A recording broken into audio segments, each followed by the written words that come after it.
De hoy. Estamos con Lucía y Mique de la Asamblea del Orgullo Disidente. Se viene asamblea el sábado. Chiques, buen día. Buen día. Sí, el sábado tenemos asamblea abierta, así que se pueden acercar si son antifascistas y antirracistas. Y después vamos a marchar, ¿no? Como en todo el país. Esto es, claro, una convocatoria federal. Sí, nos unimos a la coordinadora federal que está unando todas las luchas y para tener una consonancia también con los pedidos, los reclamos, por el contexto en el que estamos viviendo. Así que sí, nos alineamos. Estuvimos un poco dudando al principio si marchar, pero la verdad es que sí, somos capital de provincia, así que es inevitable.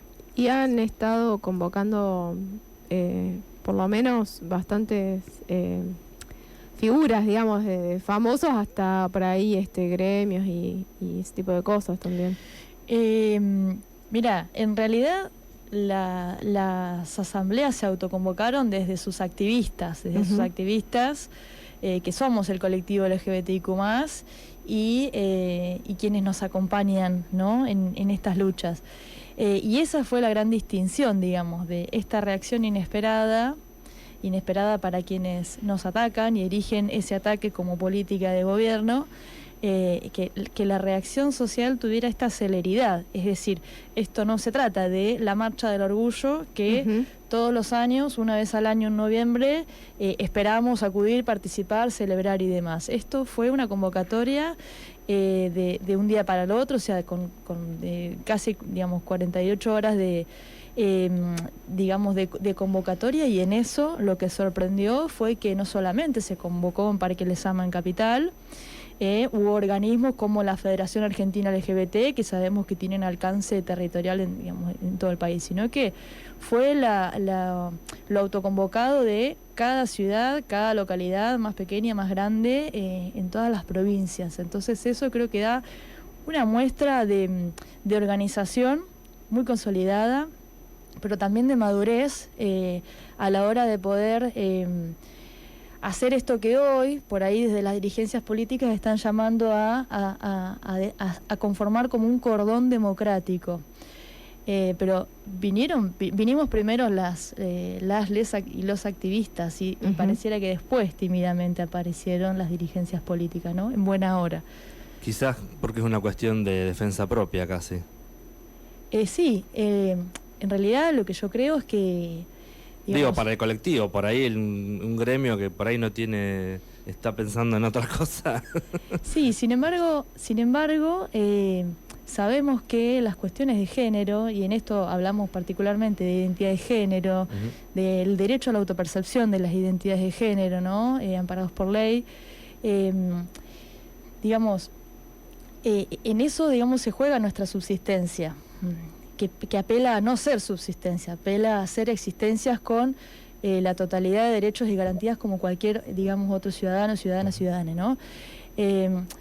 Lo que pasa es que lo que vemos es que hay tal vez mucha desarticulación a nivel político, que en esto los movimientos sociosexuales, como también los movimientos feministas supieron serlo, somos quienes estamos ahí, tomando la batuta no solo por supervivencia, ¿no?, sino por esto también de defender los consensos democráticos que la Argentina tiene y que supieron ser faro ante el mundo, ¿no?, en términos de derechos humanos. Los derechos sexuales, los derechos identitarios y con ello de identidad de género son derechos humanos.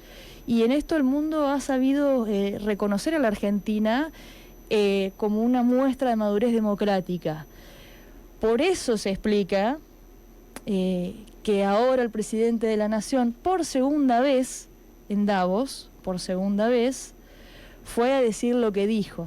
Es decir, ante un público que tal vez estaba esperando conocer las recetas del modelo liberal libertario, él fue a hablar nuevamente en contra de las mujeres, en contra de los feminismos, en contra de las cuestiones de género que él y otros sectores como el de él llaman ideología de género, pero que no es un invento de él. Y la novedad de acá, que creo que es lo que nos parece más grave, es que está queriendo instalar, desde la intención de modelar una opinión pública en el mundo, que las disidencias sexuales son un equivalente de la pedofilia o de la pederastía. Que además, nota al pie, este presidente tiene una fijación con la genitalidad, con lo anal, y las referencias a ellos son en tono de abuso. Yo les invito por ahí a leer, salió ayer una publicación en la revista Anfibia de investigadoras en estudios de género, que son Lucy Caballero y Verónica Gago. Ellas trabajan mucho las cuestiones de economía con perspectiva de género, ¿no? Y están hablando de el Estado pedófilo. ¿Por qué? Porque acá hay un nuevo atravesamiento, un nuevo límite atravesado por la figura del presidente de la Nación, que es instalar una idea de la política del abuso. Y bueno, lo que nos hace pensar es cuáles son los motivos de esto. ¿Por qué hay una fijación en estatuir a las diversidades sexuales como enemigo público? Y bueno, y ante eso... Perdón, con lo peligroso que resulta, ¿no? Instalar ese tipo de mensajes. Hemos visto la semana pasada publicado en un pueblo de Buenos Aires, ahora en Lincoln, hubo una caravana, digamos, de un carnaval donde había un auto todo dibujado y con manifestaciones pedófilas expresas. Entonces, digamos, claramente se empieza como a ver como una libertad para decir y hacer cualquier cosa que es peligrosa, digamos. Más que una libertad, es una expresión de fascismo. Uh-huh. Que hay que empezar a decir. Es decir, creo que el año pasado, por ahí tímidamente, desde algunos sectores, ya advertíamos que esto va a devenir en prácticas fascistas, y hoy estamos convocando a una asamblea que de forma unánime en todo el país, ustedes si ven los flyers, las convocatorias en cada localidad, es asamblea antifascista y antirracista para resistir el odio. A diferencia del año pasado, parece ser que está menos solo, porque Trump y Musk, digamos, han expresado también discursos muy similares. Es que repite todo lo que dicen sus colegas, obviamente. A mí me mata lo perrito faldero que es, porque él le dice amigos y Trump está diciendo que no tiene ningún interés en cooperar con ningún país, menos de Latinoamérica. Entonces es como, bueno, dale, en serio, tanto te vas a arrodillar. Hay una frase muy conocida que es que el fascismo cuando vuelva va a ser en nombre de la libertad, y es algo que literalmente está sucediendo ahora. Estuve escuchando la entrevista espantosa del Venegas Lynch ese, y habló mucho de batalla cultural. Ellos dicen que hay que apostar por la batalla cultural. ¿De qué batalla cultural? Y esto que está diciendo Lucía es: ¿a quién le beneficia que no exista la ESI? ¿A quiénes? A estos sujetos, precisamente. Esto de la ideología de género, que dice que claramente no lo inventaron ellos, lo inventó, no sé si Laje, cuando sacó el primer libro espantoso que escribió. El Papa anterior, el Papa Benedicto XVI, y lo siguió el Papa argentino Bergoglio, el Papa Francisco también. ¿Quién más que los pedófilos se benefician de que las infancias puedan hablar, se puedan defender, puedan hablar con sus pares principalmente? Y puedan hacer registro de su existencia, que su existencia es importante y que se pueden defender a sí mismos y que la ley los defiende. Dijo una sarta de cosas que son mentiras, entonces hay que salir a desmentir todo lo que dijo el presidente de la Nación, que no es casual. Es un mandatario que está performando el odio en su discurso, lo cual es peligroso porque está habilitando a que nos ataquen en la calle, algo que sucedió en el Parque Lezama. Aparecieron libertarios a agredir porque lo que hacen es salir a decirte cosas, grabarte, y cuando vos reaccionás, ¡ay, me violentaron! Claro, porque ellos, con lo que dicen, zurdos hijos de van a correr, los voy a ir a buscar, o quiero saber quiénes son los que están promoviendo la ideología de género. ¿Por qué querés saber? ¿Por qué nos querés hacer correr? ¿De qué nos quieren hacer correr? ¿Eso no es peligroso? Y es peligroso que las infancias puedan registrarse, puedan autopercibirse como sujetos de derecho. O sea, es algo básico. Lo que Estoy escuchando mucho, le estoy empezando a prestar atención porque antes me genera mucha ansiedad, no sé si les pasa a ustedes, pero a mí me genera como una cuestión de ansiedad muy zarpada escuchar las cosas que dicen, pero bueno, ya en el momento en el que estamos tenemos que empezar a desarmar lo que están diciendo, entonces me parece importante que nos sentemos y que escuchemos las cosas que están diciendo porque no tienen ni pie ni cabeza, no tienen ni siquiera pueden fundamentar las cosas que dicen. Ellos dicen que estas políticas del bien común atentan contra la propiedad privada, porque dicen que ellos vinieron a defender la libertad, los individuos, el individualismo, o sea, bueno, ¿qué esperan, no, de estas personas? Nuestras políticas de derechos humanos atentan contra la propiedad privada, es decir, porque te beneficia a vos las hormonas, es así simple, el país está como estás. A ver, es una locura. ¿Por qué Argentina adhirió los tratados de derechos internacionales con respecto a los derechos humanos? A ver, de la Segunda Guerra Mundial en adelante dijimos, vamos a velar por los derechos humanos, es importante que Argentina, particularmente habiendo vivido, ¿no?, la dictadura militar, ¿no?, como se horrorizan de las dictaduras ajenas y no se horrorizan de lo que sucedió en el país, negando 30.400 desaparecidos, o sea, y que siguen apareciendo hoy. O sea, no es algo del pasado, está sucediendo ahora. Entonces, ¿de qué nos quieren hacer correr? Quieren hacer volver los Falcon estos, tranquilamente. Es como, bueno, dale, a ver, media pila la gente que lo votó, que yo creo que hay un 30% que está ahí atrás de un arbusto diciendo, uy, yo no lo voté, uy, yo mejor no cuento. También hay un uso, digamos, del desconocimiento absoluto sobre la economía y sobre los números de la economía, porque, digamos, en esto, ahí, digamos, el argumento es, tus derechos me salen plata. Ahora, ¿cuánta plata? No sabemos. Porque ellos inflan, o sea, tiran números que no sé, irracionales incluso, que no importa, porque en realidad la idea es instalar un poco esto de que culpa de lo que vos decías, ¿no? Culpa de estos derechos, estamos como estamos. Vos sabés que yo creo que la primera reacción que hemos tenido ha sido decir, bueno, nos utilizan como chivo expiatorio para no hablar de las verdaderas cifras, porque no hay ningún crecimiento económico que puedan salir a mostrar. Pero en esta nebulosa de cifras que solamente ellos crean, el siguiente análisis invita a ser un poco más profundo.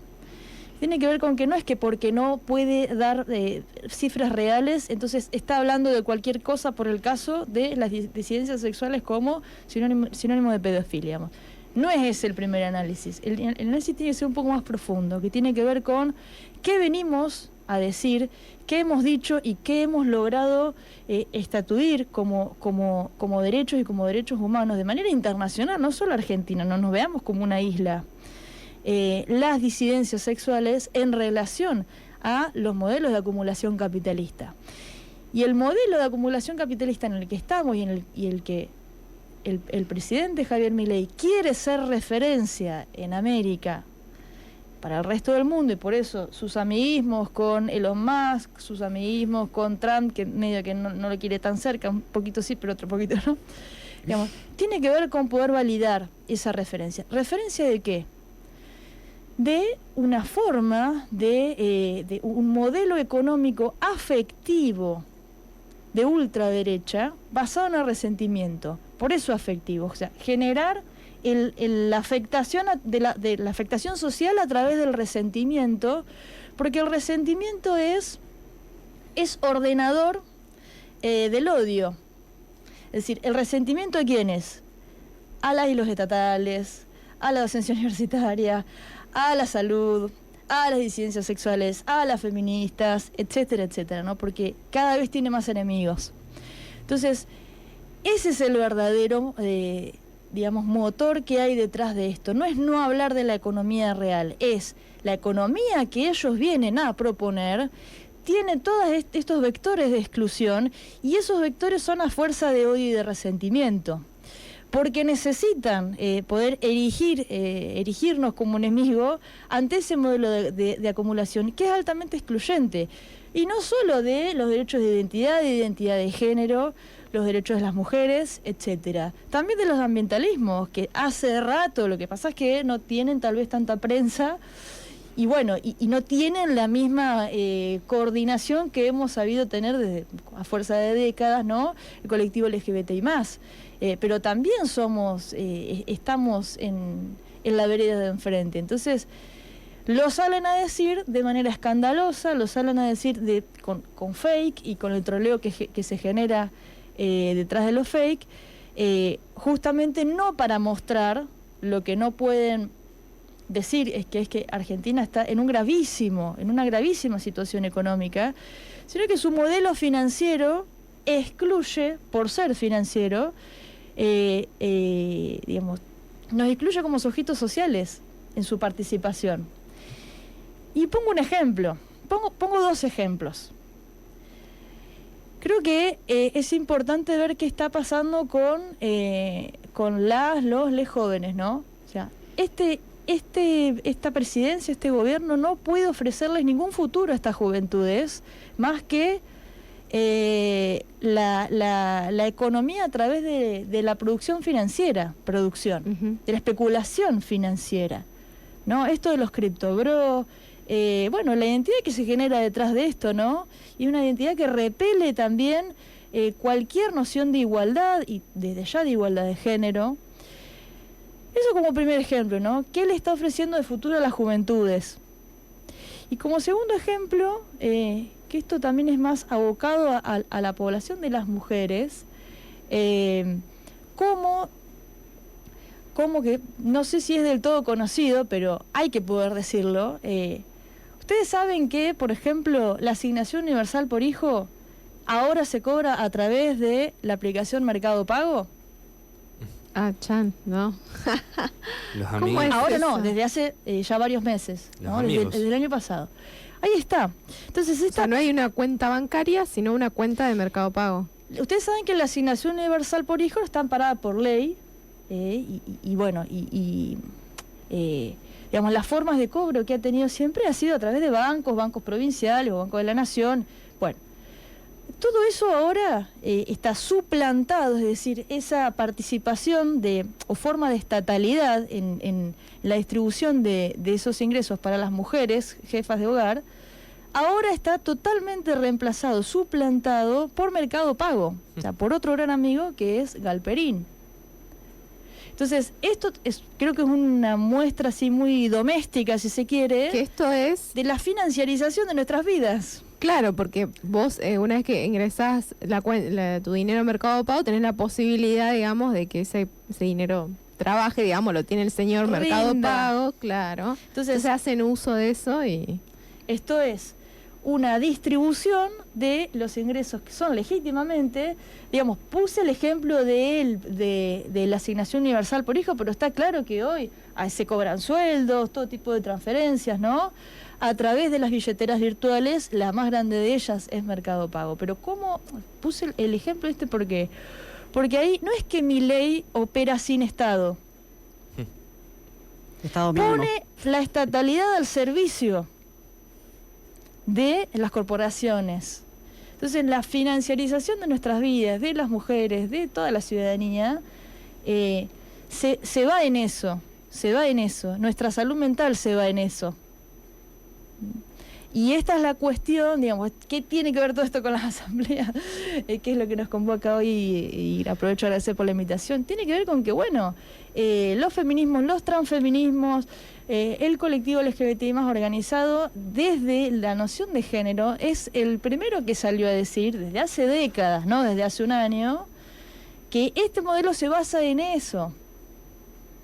Y ahí está la cuestión. Por eso nos da tanta importancia, ¿no? Porque por ahí he leído títulos donde Milei ataca en Davos a las minorías sexuales. Hoy ya no hablamos de minorías sexuales, no es una cuestión cuantitativa o de estadística demográfica, no es una cuestión de derechos humanos en toda su, digamos, profundidad y su amplitud. Pero este es el quid de la cuestión. No somos el chivo expiatorio, somos quienes hemos sabido decir también, insisto, con el ambientalismo, con las poblaciones originarias, por supuesto, y de ahí también la consigna antirracista, que este modelo está basado en eso y nos viene a exterminar. Sí, yo quiero agregar de eso que por ahí hemos sabido, desde ser disidencias sexogenéricas, organizarnos obviamente y tener un poco más de luz en muchos sentidos a nivel mundial, porque también nos conforman otro tipo de poblaciones. En esto quiero decir, hay un racismo estructural que también la cargamos nosotros. O sea, a ver, no tenemos que ser hipócritas, porque cuando hablamos de racismo decimos, eso es de las épocas de la esclavitud. No, es ahora. Entonces, esta denuncia que nosotros hacemos la hicieron en su momento y la siguen haciendo los pueblos indígenas. Invité a una compañera de teatro que es Lonco y me dijo, me gustaría ir, pero me estoy yendo al sur porque están por desalojar a otra comunidad. O sea, es algo como re común ya. Esto no empezó ayer, desde la campaña al desierto. A ver, lo tenemos en el billete al genocida Roca. Entonces, esto ya se venía denunciando hace mucho tiempo. Lo que pasa es que las caras que lo estaban diciendo eran marrones e indígenas. Entonces es un insulto ya de por sí. La Bullrich quiere poner un alambrado para dividir Argentina de Bolivia. Esto no es algo aislado, copiando a Trump, ¿no? Toda esta, qué hermosa gente. Y entonces es como, y el gobierno de Bolivia diciendo, llamamos a la reflexión al presidente de la nación. Lo están haciendo a conciencia porque son racistas abiertamente. Claro. A ver, entonces el RIGI salió con una aprobación casi totalitaria a nivel federal. La Pampa creo que una de las pocas provincias que no adhirió, por suerte. Pero esto no empezó ayer, empezó con el gobierno anterior y con el anterior y con el anterior. No empezó hace poquito. Hay un montón de leyes en materia ambiental y vuelvo a decir lo mismo. El movimiento feminista, el movimiento disidente, particularmente en Argentina, pero a nivel global, es el movimiento más importante de la historia moderna, ¿no? Pero también en Argentina sucedieron un montón de hechos zarpados con leyes importantes como la ley de bosque, la ley de glaciares, que se dieron acá por hitos de asambleas permanentes, que se pusieron a cortar rutas, que se fueron a la montaña, que los cagaron a palos. O sea, ser pacifista es un tema también de privilegio. Las personas blancas pueden resistir de manera pacífica porque tienen los micrófonos adelante. Las personas indígenas no, las personas racializadas no, las personas campesinas no, porque las echaron del campo. A nivel global, empezó desde 1930 en adelante, con Singenta, cuando se crearon los agronegocios básicamente, con un asunto de la descampanización. Esto empezó hace mucho tiempo con la de minorías. Nos nombran como minoría porque es menos importante, porque es un gasto público. Lo vuelvo a decir, para el gobierno es eso, somos un gasto y somos minorías, lo cual es una falacia. Aún así se dan manifestaciones pacíficas y generalmente la violencia siempre viene del Estado, digamos. Por eso mismo. Las situaciones no es que hay grupos armados, digamos, como Bullrich, digamos, sostiene ahí un poco de los mapuches terroristas. No existe eso, obviamente. Yo digo de pacífico en ese sentido, precisamente. Sí. Digamos, no. Si nos te golpean en la ciudad, ¿qué le pasa a la gente en el medio de la montaña, Rafael Nahuel? Le dispararon por la espalda y fue Bullrich. Se vio un poco con la marcha universitaria, monera. La marcha, está bien que era muy grande, andar a reprimir todo eso, era mucha gente, ¿no? Pero que no se ve por ahí con los jubilados, que sí fueron reprimidos, ¿no? Esas marcas ahí bueno, a quién... Por ahí la característica creo que ahí traza un poco, hay una diferencia, tiene que ver con cuando las convocatorias son federales. La marcha universitaria fue una marcha federal, que no tuvo como, digamos, epicentro el Congreso de la Nación o las inmediaciones del Congreso. Lamentablemente las concentraciones o convocatorias por los jubilados no están siendo federales, ¿no? Lo mismo contra los recortes del Estado. Cantidades y cantidades de despedidos, y se espera una nueva tanda de personas despedidas del Estado Nacional, porque acá no se discriminan sectores. Esta idea ni siquiera es de achicamiento del Estado, vuelvo a decir, es de un Estado al servicio de las operaciones que ellos quieren, que ellos consideran que movilizan a la economía, que son las financieras, estricta y exclusivamente. De ahí para abajo, arréglense como puedan. Entonces, este vaciamiento de las políticas públicas, que también no les obliga, hay que decir, había un descontento sobre su administración, digamos.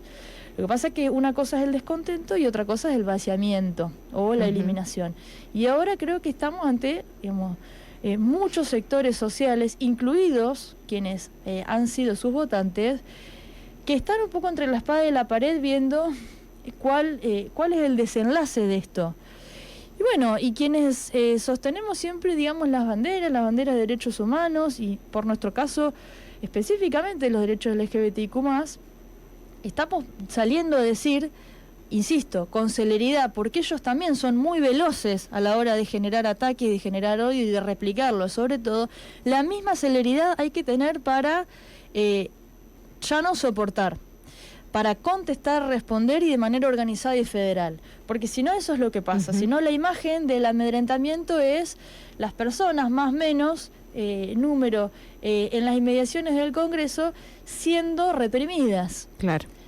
¿No? Que es una imagen que tampoco estamos acostumbrados a ver. No, y generan temor. Exactamente. Y repliega mucho. Genera temor y dentro de sus seguidores genera placer. Sí, bueno. Esta cuestión que hablaban hoy de los enemigos, de generar enemigos, como recuerda también a regímenes fascistas, bueno, que ya conocemos todos históricamente, ¿no?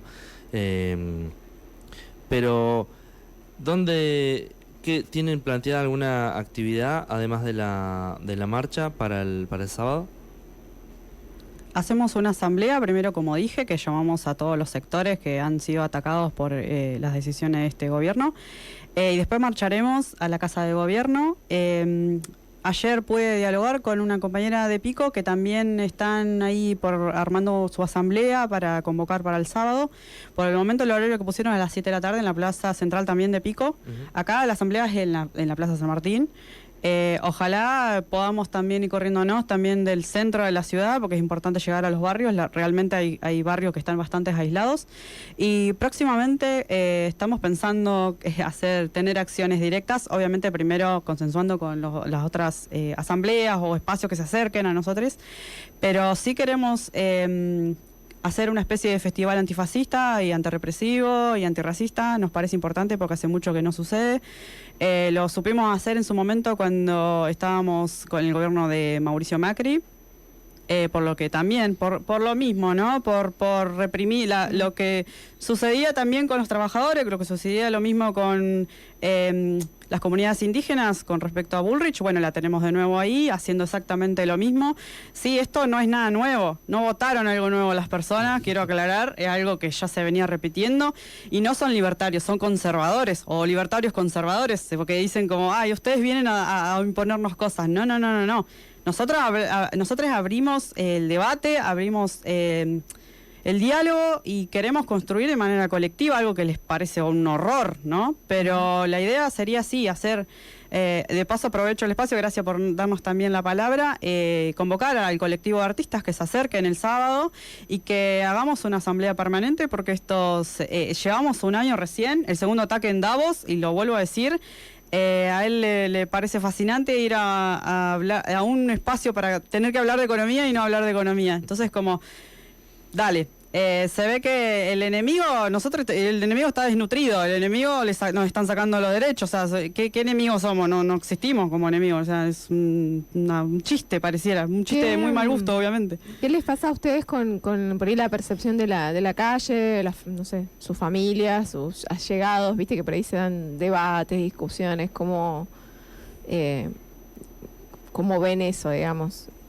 A mí me parece que hay reacciones heterogéneas, como te decía antes. Es decir, que tienen que ver también, me parece, con la celeridad de esta performance política que es basada en la violencia como política pública. A mí me parece que empieza a haber de todo. O mínimamente que se están moviendo tal vez algunas posiciones, ¿sí? Personas que rápidamente, decididamente entienden que esto es de lo más descabellado y sobre todo injusto, porque por lo mismo que antes decía, es decir, las leyes son la expresión legal, jurídica, con el rango que sea, de un consenso social detrás de eso. no son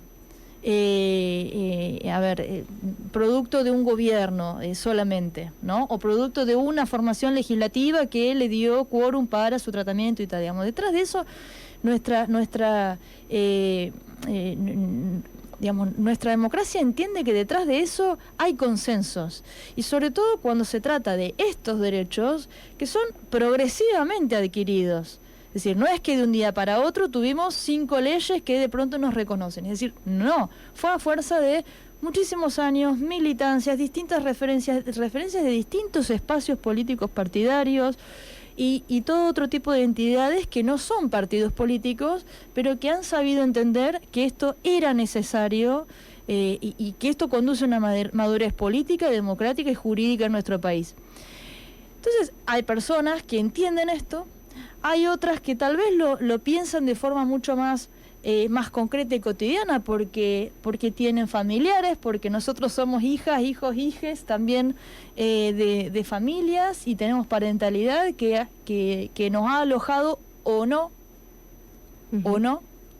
por nuestras identidades, por nuestra orientación sexual o por nuestras militancias, porque también están quienes dicen esto, como por ejemplo este diputado Venegas Lynch y otros, porque sabemos que no es el único, que piensan que, bueno, pero no me meto, lo que hagan en sus camas queda, digamos, adentro y esto de nuevo es la cuestión de la domesticación, como con las violencias de género.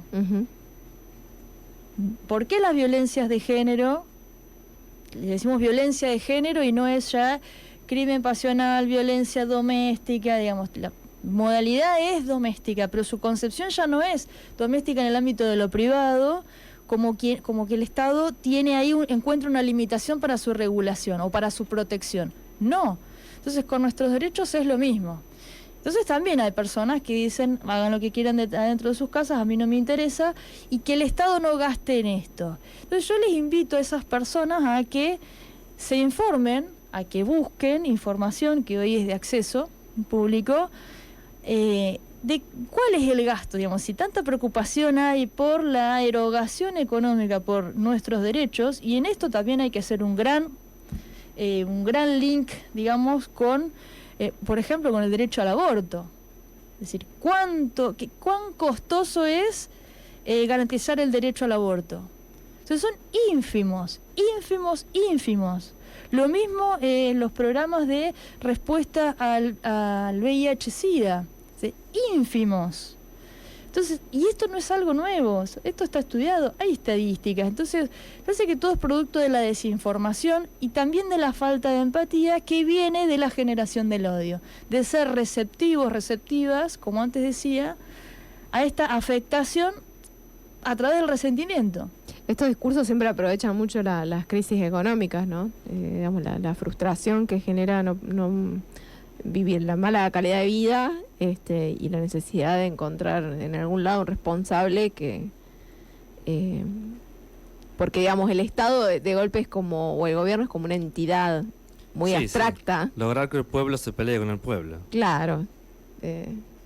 También digo, justo vienen de la mano. Sí, pero me parece que es un desafío, ¿no? Es un desafío también para nuestra sociedad el entender cuál es el trasfondo de estas cuestiones, salir además del eslogan vacío de la libertad, porque, digamos, no hay que ser muy lúcides para pensar que esta idea de la libertad es altamente excluyente, es decir, es la antinomia de cualquier idea de la libertad que nosotros tengamos. Entonces, me parece que es una cuestión de tiempo. Pero en ese mientras tanto, nos van a encontrar organizadas desde las asambleas autoconvocadas, de los espacios autoconvocados, que piden articulación, que piden ser también articulados, coordinados con los espacios políticos, con los espacios sindicales, con los institucionales, con los otros sectores que también son altamente afectados por este modelo de gobierno, ¿no? Digamos, no solo somos nosotros o el colectivo LGBT+, como algo que tal vez se plantea como si fuera de minorías. Está claro que cuando empezamos a transversalizar esto y las consecuencias de esto, tenemos que encontrarnos en una unidad, ¿no? Las asambleas LGBTI están convocando en unidad contra el odio, y ese es el hashtag, es decir, es esa la palabra, ¿sí? Unidad contra el odio. Bueno, chicas, muchas gracias. Recordamos entonces, sábado, 18 horas. 18:30 horas, 18:30. asamblea. Y En la Plaza San Martín. En la Plaza San Martín, una asamblea abierta, y a las 20 horas vamos a marchar. Así que están más que invitadas. Gracias. Buenísimo.